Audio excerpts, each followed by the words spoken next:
Hola, buenas tardes. Son las 3 de la tarde eh, y bienvenidos una vez más a esta hora al Vínculo Perfecto. Mi nombre es William Caicedo, los saludo desde Cartagena, Colombia. Y como siempre, como ya costumbre, vamos a estar hablando un poco acerca del amor, el vínculo perfecto, el amor de Dios, el amor tan hermoso del Señor por todos y cada uno de los hombres. Los que existieron, los que existen y los que existirán, si distingo de raza, religión, cualquier cosa. Am, este show se llama El Vínculo Perfecto porque si bien hay tantas cosas de las que pudiésemos hablar, la que realmente vale la pena, la que realmente debería ocupar nuestro tiempo, debería ser el amor. El amor es ese vínculo que une todas las cosas en perfección. Y si no tenemos por lo menos claro esto, si no podemos aprender un poco más del amor, pues lo demás es lo de menos realmente. Y no podremos hacer uso de otras cosas que podríamos utilizar para nuestra vida de una manera adecuada, de una manera efectiva. Si primero no aprendemos, no meditamos un poco sobre en qué consiste el amor. Y durante ya varias semanas hemos tratado de ahondar un poco en las definiciones del amor que encontramos en la Escritura y en las características que muestra el amor de Dios. La semana anterior hablábamos acerca de un par de historias eh, en la Biblia que soportaban nuestra tesis de que el arrepentimiento es más que un acto teatral que se da porque una persona sea condenada. El arrepentimiento es mucho más que eso y es solamente una respuesta del corazón cuando la bondad de Dios se hace manifiesta, explícitamente manifiesta. Leíamos que no son los juicios de los hombres los que llevan al hombre al verdadero arrepentimiento, más la amabilidad, la benignidad del Señor. Vimos un par de ejemplos donde el cambio del corazón de varias personas se daba no como una actitud autónoma y como si estuviesen dando el primer paso, que es lo que muchas veces creemos, sino como una respuesta a algo que fue mostrado a ellos. Y en estos casos particulares, el caso de Saqueo, el caso de la mujer samaritana, era la actitud amable de Cristo, su amor incondicional, lo que posibilitaba una respuesta en arrepentimiento de esas personas hacia las cuales ese amor era dirigido. Vimos también que esa palabra que es traducida como arrepentimiento eh, tiene mucho más. Es trascender de un estado mental, llegar a un lugar mejor mentalmente. Y hubo un pensamiento que se expresó y que ha quedado en mi mente, que es que Dios no llega a nuestra vida porque nos arrepentimos. Nos arrepentimos porque Dios llega a nuestra vida. Entonces, ni siquiera el arrepentimiento es algo de lo cual podamos estar orgullosos nosotros porque es Dios que está actuando. Es su poder el que está haciendo patente en nuestra vida cuando nosotros podemos darnos cuenta de algo que estamos haciendo que realmente no es beneficioso. Es lo contrario de lo que normalmente enseñamos. Enseñamos que la precondición para poder recibir las bendiciones de Dios es el arrepentimiento de nuestro mal camino. Pero lo que parece soportar una lectura juiciosa de la Escritura es lo contrario. Es la amabilidad de Dios, el primer paso que Dios constantemente está dando, es lo que nos lleva al arrepentimiento. Sus bendiciones llegan primero y como respuesta a esas bendiciones es que nosotros podemos llegar a ese arrepentimiento, a esa metanoia, a ese trascender de nuestra condición actual. Yo estoy consciente de que esto a oídos de muchas personas no suena bien porque la principal preocupación que yo también, que exhibimos al escuchar este tipo de mensajes es, bueno, pero entonces cada cual puede hacer lo que quiera porque Dios siempre va a estar ahí. Eso es cierto, pero la persona que realmente alberga el amor de Dios en su vida, ya no le sigue a Dios por miedo, por temor a las represalias. Ya no sigue a Dios porque piensa que Dios es ese juez que dice, si tú haces esto, entonces yo te voy a golpear y te voy a juzgar. No lo hace por miedo, no es un instinto de autopreservación que está actuando, es por amor que lo hace.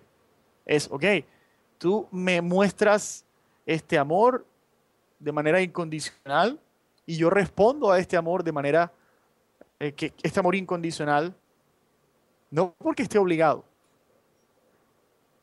no porque si hago lo contrario, entonces tú me vas a condenar eternamente.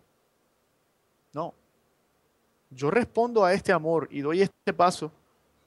En otras palabras, yo te amo porque tú me amaste primero.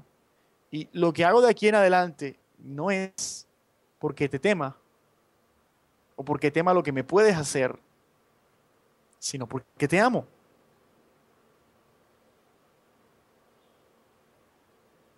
Cuando la mente está madura en las cosas del espíritu, puede comprender esto. Cuando la mente está madura en las cosas del espíritu, puede empezar a ver realmente cuál es la forma en que Dios hace las cosas. No es en base a la represalia ni al control por el miedo, lo cual nos agrada a nosotros los seres humanos. La religión es todo un aparato de control basado en el miedo, pero así no es como Dios hace las cosas. Es como dirían en inglés, no strings attached, o sea, no hay ningún compromiso. Aquí está mi amor, aquí está mi sol, aquí están mis bendiciones para ti, sin ningún compromiso.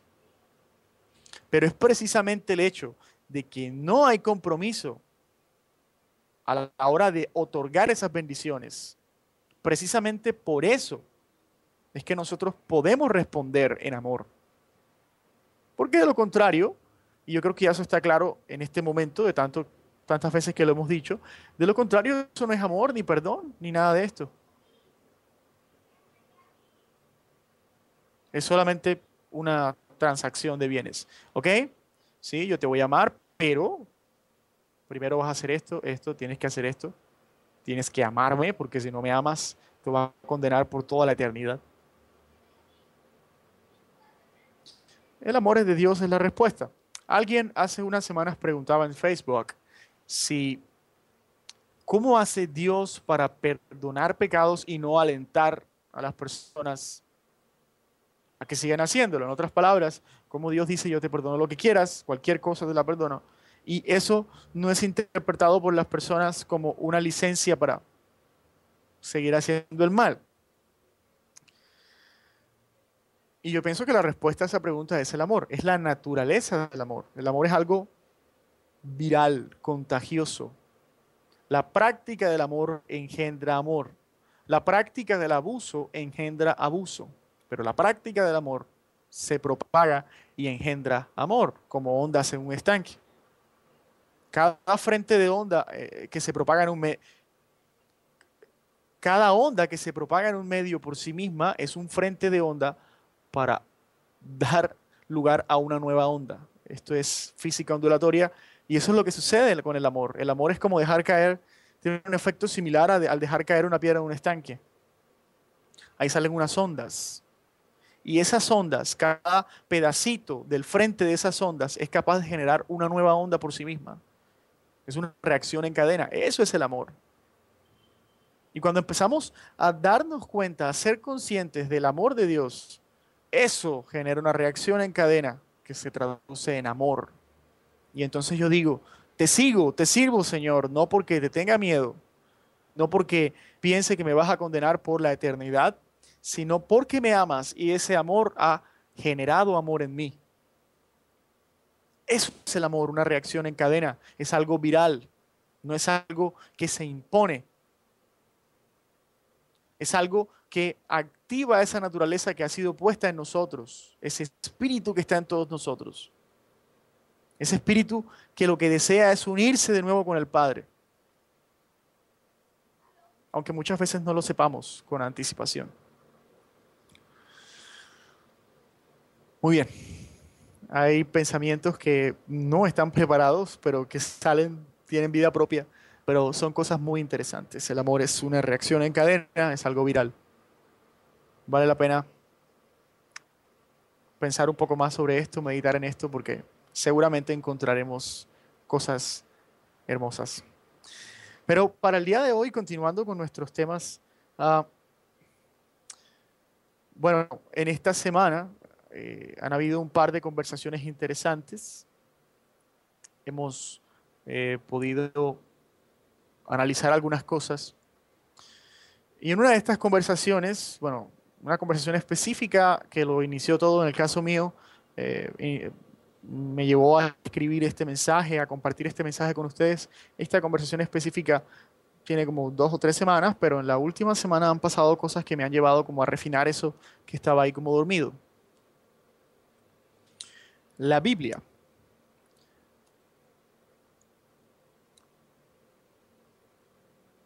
Alguien hablaba esta semana, Bob Graves hablaba esta semana en Facebook sobre eh, que la perspectiva que tenemos para analizar las cosas es clave. Había una fotografía muy interesante donde niños del África tenían una conversación, por supuesto es un montaje, pero muy interesante, una conversación donde decían que ay, estos pobres niños americanos, hablando de niños de Estados Unidos, viven drogados con la televisión y con todas estas cosas, con el internet y todas estas cosas, y pobrecitos, ¿será que empezamos a recoger donaciones para ayudarlos?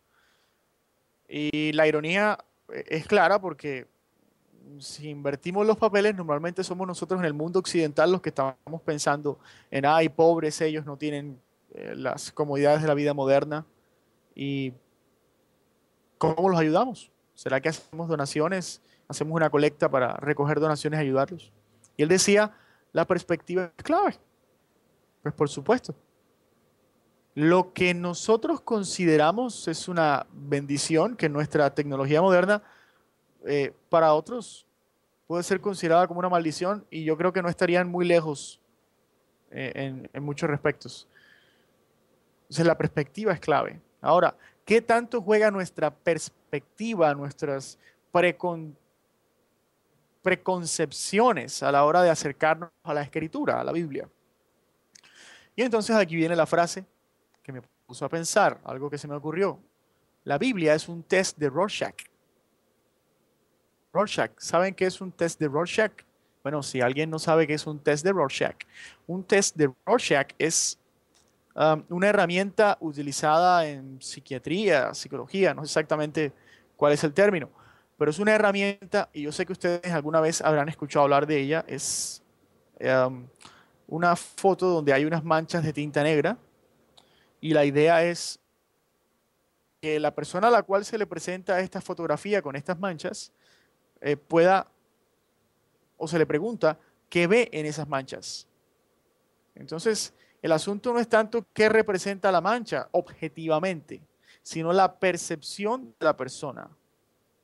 Entonces, de acuerdo a lo que la persona ve en esas manchas, de acuerdo a lo que la persona es capaz de percibir en esas manchas que no tienen un significado o una interpretación objetiva, se puede diagnosticar bueno, no hablemos de diagnosticar siempre, pero sí podemos como tener una visión adicional sobre qué está sucediendo dentro de la persona. Esto es un test de Rorschach. El test de Rorschach revela muchas cosas acerca de la persona que es sometida a él. Yo creo que esto ha sido tema de sinfín de películas. ¿Qué ves aquí? No, yo veo una casa, no, yo veo una mariposa, no, yo veo esto, veo lo otro. Y esa respuesta de la persona es la que usa el profesional para, bueno, digamos que sí, diagnosticarlo. Ahora, la Biblia, la escritura, es un test de Rorschach muchas veces. Porque la lectura de la Biblia, es decir, la interpretación que yo tenga de los textos relevantes en la escritura, dice más, muchas veces, de mí que de la propia escritura. Mi visión de Dios, la forma como yo concibo que el Señor es, la forma como yo creo que Él se relaciona y trata con las personas, dice más de mí mismo que de Dios, en términos relativos. Y antes de que empiecen a pensar de que, oh, esto suena a herejía, piénsenlo por un momento. Nosotros somos seres finitos. Dios es un ser infinito. Ahora, mi percepción de Él en términos relativos, o sea, relativo a mi ser, es algo de mayor magnitud que relativo a Dios, siendo que Él es infinito. ¿Me entienden? Una división, una relación es tomar algo y dividirlo sobre otro. Pero si dividimos entre el infinito, esa relación, ¿cuánto da? Esa relación tiende a cero. Entonces, en términos relativos, la magnitud de nuestro o nuestro conocimiento de Dios, su magnitud, la magnitud del conocimiento de nuestro conocimiento de Dios, dice más de nosotros. Los textos que prefieres en la escritura, los versos, los capítulos, los libros que prefieres en la escritura, revelan muchísimo de ti. Tu teología dice más de ti, mi teología dice más de mí que lo que realmente dice de Dios. Y me llama la atención de que solemos decir, solemos estar completamente seguros, decir que estamos completamente seguros de nuestro conocimiento acerca de las cosas de Dios. Creemos tener todas las respuestas. Nos sentimos dueños de la verdad revelada. Pero ¿será esto? Primero, ¿será verdad? Y segundo, ¿será que esto es lo que Dios desea, que nos sintamos dueños de la verdad revelada? Que podamos levantarnos en la mañana y mirar la escritura y decir, oh, yo conozco este libro perfectamente y no hay ningún lugar a interpretaciones diferentes a la mía. ¿Por qué? Sé exactamente lo que Dios quiso decir con cada punto, cada coma, cada espacio, cada frase. ¿Será cierto? ¿Será lo que Dios quiere? Bueno, pero consideremos lo siguiente. ¿Qué sucede cuando una persona sabe el 100% de lo que debe saber? ¿Qué sucede cuando una persona conoce la verdad revelada con puntos y comas, pelos y señales? Si eso es así, al no tener más nada que conocer, al no tener ninguna pregunta sin respuesta, entonces ya somos unos inválidos para aprender. Si ya todo está aprendido, si ya la verdad es completamente conocida, entonces ¿qué nos queda por aprender? Entonces, ¿cuál es el sentido de esta vida? ¿Será que ya no hay lecciones para nosotros? Si ya lo sabes todo, ¿qué más puedes aprender? Entonces, amigos y amigas, conocer, pensar que conocemos la verdad completamente, así no lo digamos conscientemente, explícitamente, y más bien sea como una asunción subconsciente, puede ser nuestro enemigo. El creer de que tengo tantos años en esto que nadie puede venir a enseñarme algo. Eso es nuestro enemigo. Y esa no es la actitud humilde con la cual deberíamos acercarnos a las cosas de Dios. La actitud humilde con la cual deberíamos acercarnos a las escrituras. Porque si ya yo presupongo que lo sé todo, entonces ¿qué puedo aprender?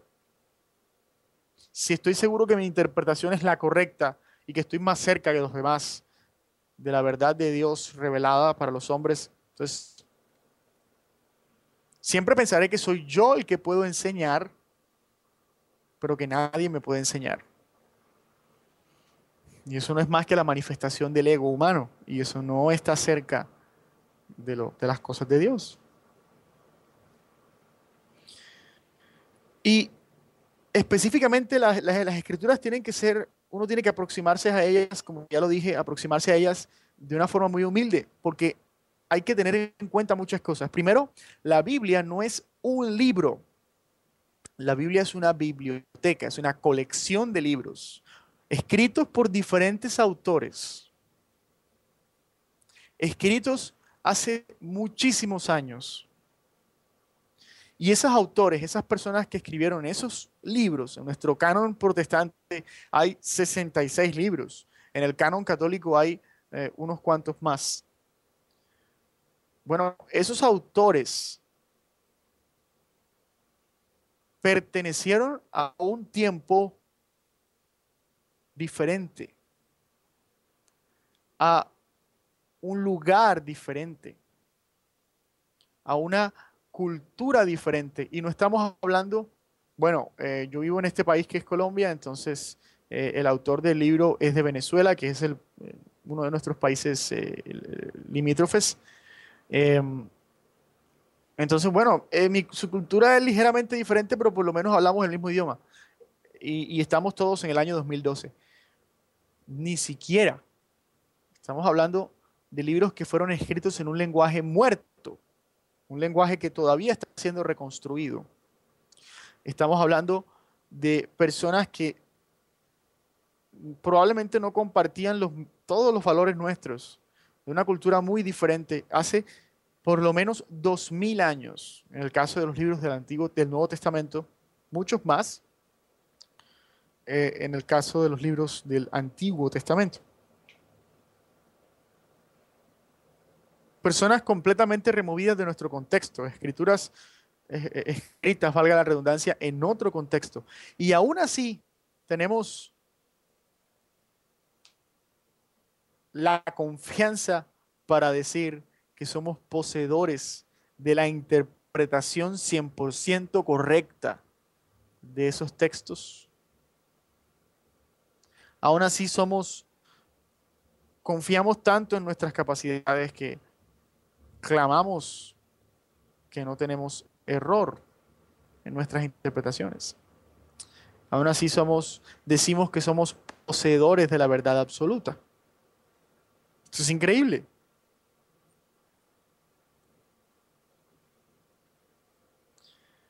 Bueno, dirán, no, pero la Biblia es la palabra de Dios y Él se habrá asegurado de que todas las cosas lleguen tal cual como deberían llegar. Bueno, yo estoy parcialmente de acuerdo con eso.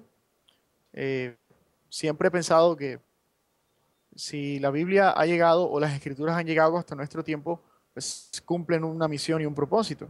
Pues por supuesto que sí. Pero con lo que no estoy de acuerdo es con aproximarnos a ellas con esta grado de confianza tan desmedido, cuando realmente deberíamos acercarnos a ellas en humildad y sabiendo de que no importa si habremos leído 1000 veces, siempre hay oportunidad para seguir recibiendo enseñanzas. Y entonces, bueno, hagamos una serie de preguntas, a ver si esto que estamos proponiendo está muy lejos de la realidad o no. ¿No dicen las escrituras que la verdad es Cristo y no un libro? Juan 14:6. Jesús les dijo, yo soy el camino y la verdad y la vida. Nadie viene al Padre sino por mí. La verdad no es un libro. La verdad es Jesús. Los libros, las escrituras, nos apuntan allá, tratan de dirigir nuestra mirada hacia Él. No es yo soy la verdad, sino miren la verdad. Allá está. Es Jesús. Lo dicen sus palabras. No dice Pablo que en este momento, bueno, en su momento y por supuesto en este también, vemos las cosas de Dios a través de un espejo, una oscura reflexión. Si leemos el libro de Primera de Corintios que encontramos, Primera de Corintios 13, hermoso capítulo, pero al final del capítulo, en el verso 12, dice, ahora vemos por espejo oscuramente, mas entonces veremos cara a cara. Ahora conozco en parte, pero entonces conoceré como fui conocido. Ese entonces, a cuándo se refiere? Se refiere al verso 10, más cuando venga lo perfecto, o sea, en el momento en que venga lo perfecto, pues ya dejaremos de ver a través de esa pobre reflexión en un espejo y conoceremos como fuimos conocidos. Ahora, muchos dicen que ese verso, el verso 10, cuando habla de cuando venga lo perfecto, se refiere a cuando el canon sea completado. No, ¿cómo podemos decir eso? ¿Cómo? El decir eso refleja una falta de conocimiento. ¿Por qué digo eso? La cantidad de manuscritos que tenemos disponibles, la cantidad de variaciones textuales entre estos diferentes manuscritos para diferentes libros de las escrituras es supremamente grande. Y si bien esto no es un real obstáculo para conocer o para acercarnos a los tres textos originales, pues nos debería poner a pensar en que de veras necesitamos humildad para aproximarnos a las escrituras. Son cosas que hay que tener en cuenta. Entonces, no estamos en lo perfecto. Si lo perfecto es Dios y todavía no hemos visto la culminación de las cosas, ¿cómo podemos decir que estamos en lo perfecto? Si el perfecto es Él. Y sí, estamos en Él espiritualmente, pero solamente miremos alrededor y veremos las cosas que todavía no están funcionando como de manera perfecta, como uno esperaría. Estamos en un proceso, el proceso no ha culminado. Vemos a través de una pobre reflexión, como de una oscura reflexión, como un espejo, a través de un espejo, oscuramente. Pablo, iluminado por Dios, apóstol de los gentiles, una vida consagrada al servicio, él, quien probablemente tenía las cosas un poco más claras, está diciendo que aún él solo ve las cosas de Dios a través de un oscuro reflejo en un espejo. ¿No es esto suficiente para ponernos a pensar y para motivarnos a acercarnos de manera humilde y siempre dispuestos a aprender a las escrituras? ¿No dicen las escrituras que la letra mata, pero el espíritu da vida? Si no me creen, segunda de Corintios, ahí cerca, capítulo 3, verso 6. El cual asimismo, o sea, Dios nos hizo ministros competentes de un nuevo pacto, no de la letra, sino del espíritu, porque la letra mata, mas el espíritu vivifica. El nuevo pacto no es un pacto de letras, no es un pacto de un canon de ordenanzas, es un pacto del espíritu, es un pacto de amor, es un pacto mediante el cual Dios hace a los hombres capaces de comprender cómo se hacen las cosas en el reino de Dios. Son nacidos de arriba.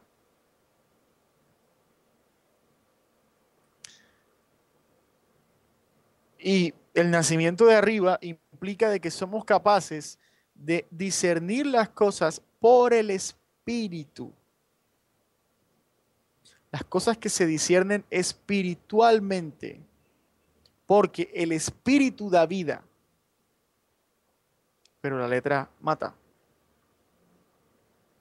Eso es bastante claro,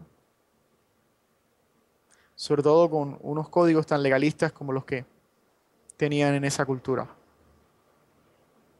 La letra mata, pero el espíritu vivifica, el espíritu da vida. ¿No dice las escrituras que las cosas de Dios han de ser discernidas espiritualmente? Primera de Corintios 2:14. Es increíble todo lo que Pablo tiene que decir al respecto y todas las cosas que normalmente obviamos. Pero el hombre natural no percibe las cosas que son del Espíritu de Dios, porque para él son locura y no las puede entender, porque se han de discernir espiritualmente. En cambio el espiritual juzga todas las cosas, pero él no es juzgado de nadie. Esto en pocas palabras nos dice que nuestra am, relación con las cosas de Dios, y en eso podemos contar la escritura, debe ser de naturaleza espiritual, un discernimiento espiritual. Si nosotros procedemos a interpretar las escrituras de forma literal al 100%, pues no las estamos discerniendo espiritualmente.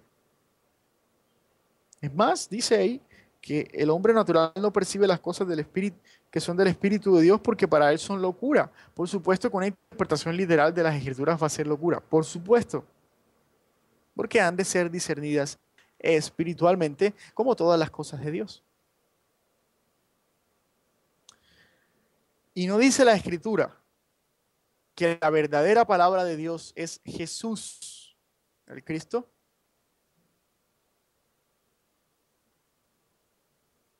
Interesante. Cuando las escrituras dicen que por la palabra de Dios todas las cosas se mantienen, la interpretación literal apunta a que por este libro o esta colección de libros las cosas se mantienen. Eso es grave porque no nos permite reflexionar realmente acerca de qué o a qué se está refiriendo ese texto. Juan 1:1. Evangelio de Juan, Evangelio según Juan 1:1. En el principio era el verbo, y el verbo era con Dios, y el verbo era Dios. El verbo es la palabra de Dios. Entonces, ¿quién es la palabra de Dios? Realmente no es un libro, ni una colección de libros, ni unas hojas escritas hace 2000 años, traducidas por un sinfín de personas, y una colección de manuscritos con 4000 variantes textuales. No, la palabra de Dios es Jesús. Es la palabra de Dios hecha carne. Él es la palabra de Dios.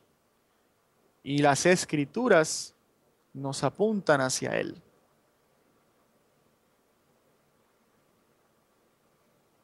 No es tener nuestros ojos puestos en algo que es material, es usar lo material para poner nuestros ojos en aquello que permanece.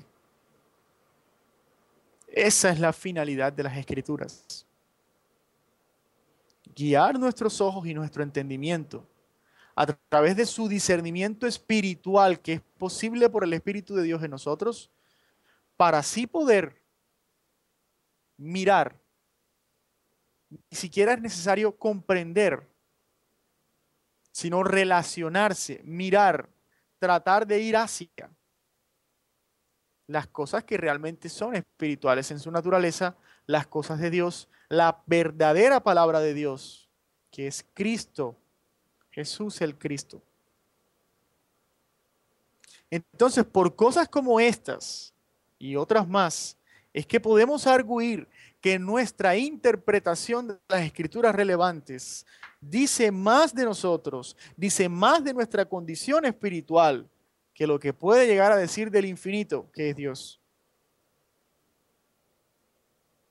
Y esa es la razón por la cual tenemos infinito número de interpretaciones, infinito número de denominaciones cristianas, porque es nuestra interpretación de las cosas espirituales, nuestro discernimiento espiritual de lo que debe ser discernido espiritualmente, lo que genera las diferencias entre unos y otros. Eso es de esperarse, pues por supuesto, porque los que estamos intentando discernir, a pesar de tener la ayuda del Espíritu, somos seres humanos. Y esas diferencias de discernimiento nos van a acompañar por siempre, mientras estemos aquí, o hasta que Jesús regrese.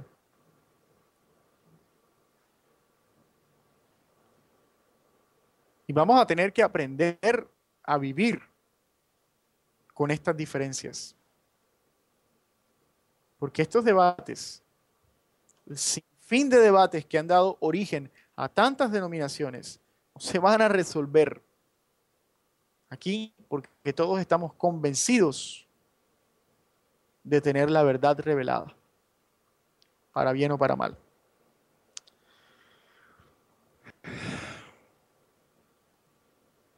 Tu lectura de la Escritura habla de tu condición espiritual. Y si seguimos asumiendo, como lo hacemos, de que todo está completamente revelado en unas páginas de un libro, en el mismo libro donde dice que lo futuro está, lo perfecto está por venir. Si seguimos asumiendo de que ya todo está 100% revelado, pues ya no tenemos más nada que aprender. De hecho, la lectura juiciosa de las Escrituras, muchas veces, una lectura honesta, consciente, informada, conociendo qué es y qué no es la Biblia. Esa lectura muchas veces genera más preguntas que respuestas. Y eso no está mal. Eso, yo pienso que a veces tenemos que aprender a vivir en esa incertidumbre de que no todas las respuestas estén disponibles para nosotros. Eso no es del todo mal. ¿Por qué no es del todo malo? Porque nos fuerza a meditar, a pensar, a discernir, a ejercitar nuestro entendimiento, nuestras habilidades de discernimiento, a escudriñarlo todo y reteniendo lo bueno. Porque ahí es cuando se da el crecimiento espiritual. Si yo como maestro le diese a mis estudiantes absolutamente todo y no les permitiese pensar, razonar, discernir por ellos mismos, flaco favor les estoy haciendo.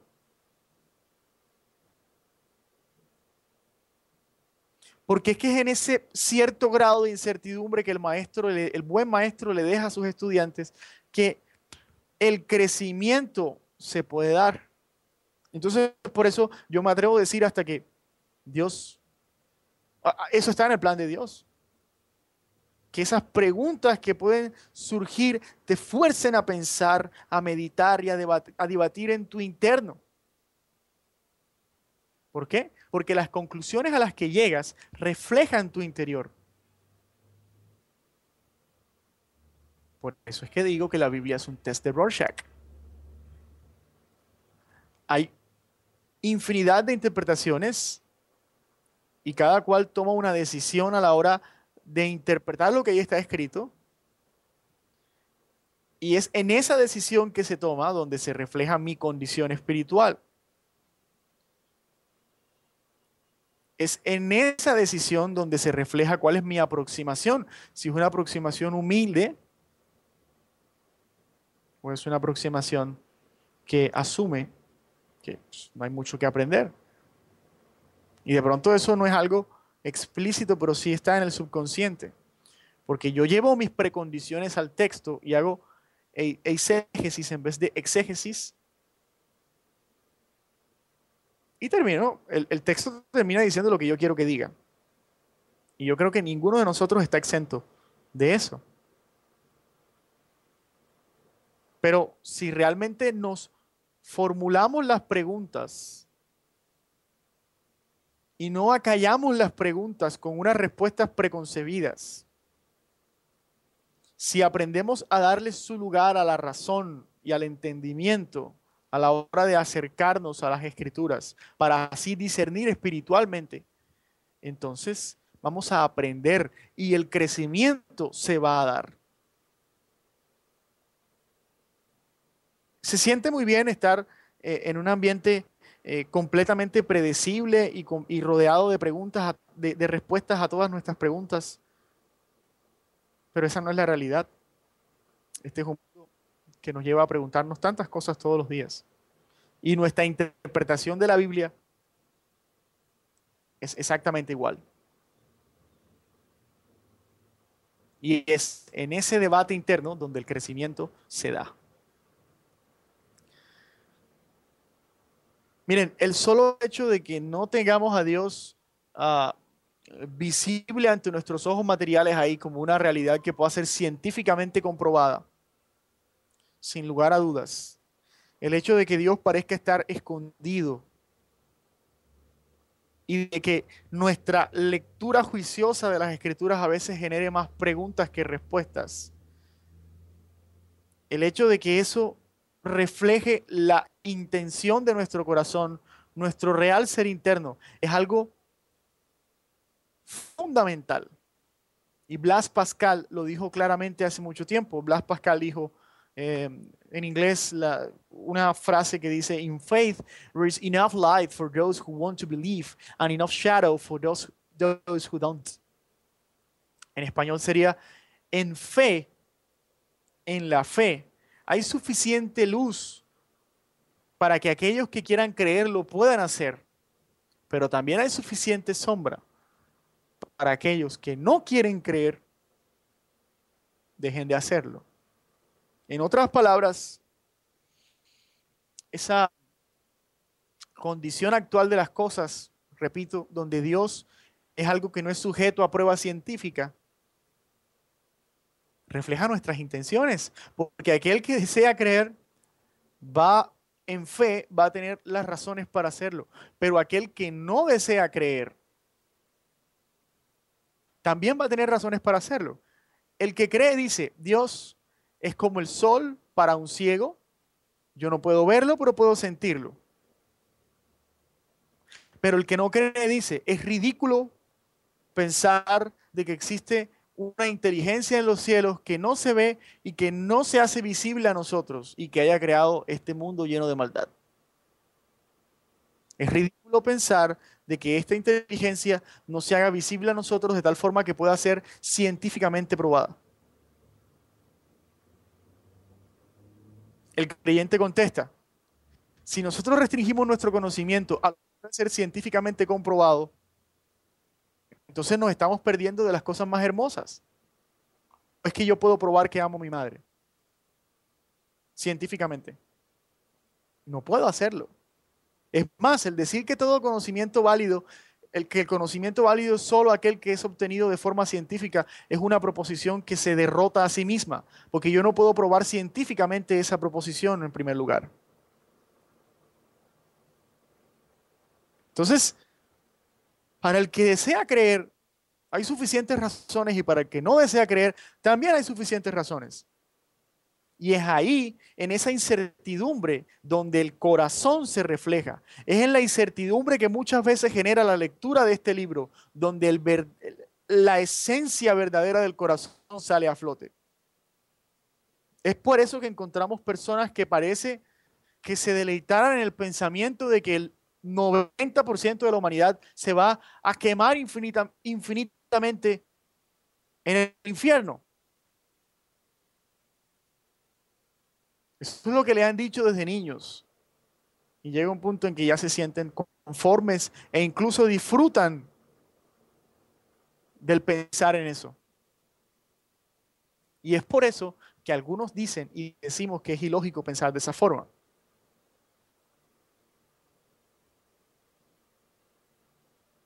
Pero en fe hay para todo, porque ese claro oscuro tiene una función.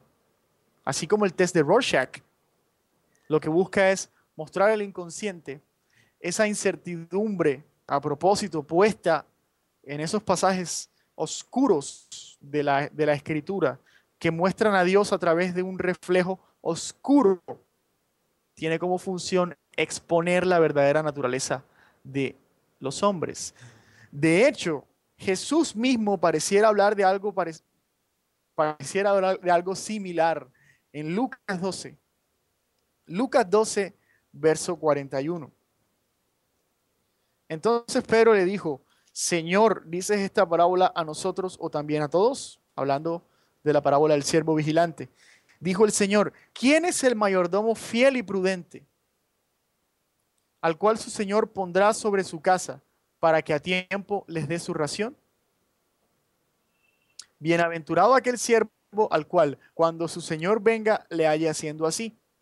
En verdad os digo que le pondrá sobre todos sus bienes. Mas si aquel siervo dijera en su corazón, mi señor tarda en venir, y comenzaré a golpear a los criados y a las criadas, y a comer y a beber y a embriagarse, vendrá el señor de aquel siervo en el día que éste no espera, y a la hora que no sabe, y le castigará duramente, y le pondrá con infieles. Aquel siervo que, conociendo la voluntad de su señor, no se preparó ni hizo conforme a su voluntad, recibirá muchos azotes. Mas el que sin conocerla hizo cosas dignas de azotes, será azotado poco. Porque a todo aquel a quien se haya dado mucho, mucho se le demandará, y al que mucho se le haya confiado, más se le pedirá.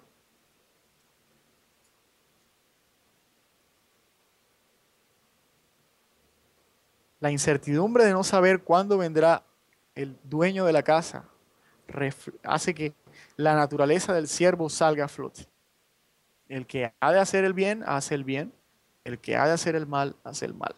Tal vez si el siervo hubiese estado, el dueño de casa hubiese estado presente en todo momento, el siervo malo se hubiese comportado por miedo de forma perfecta. Pero al dueño de casa no estar presente, al haber incertidumbre, la naturaleza del corazón se hace patente.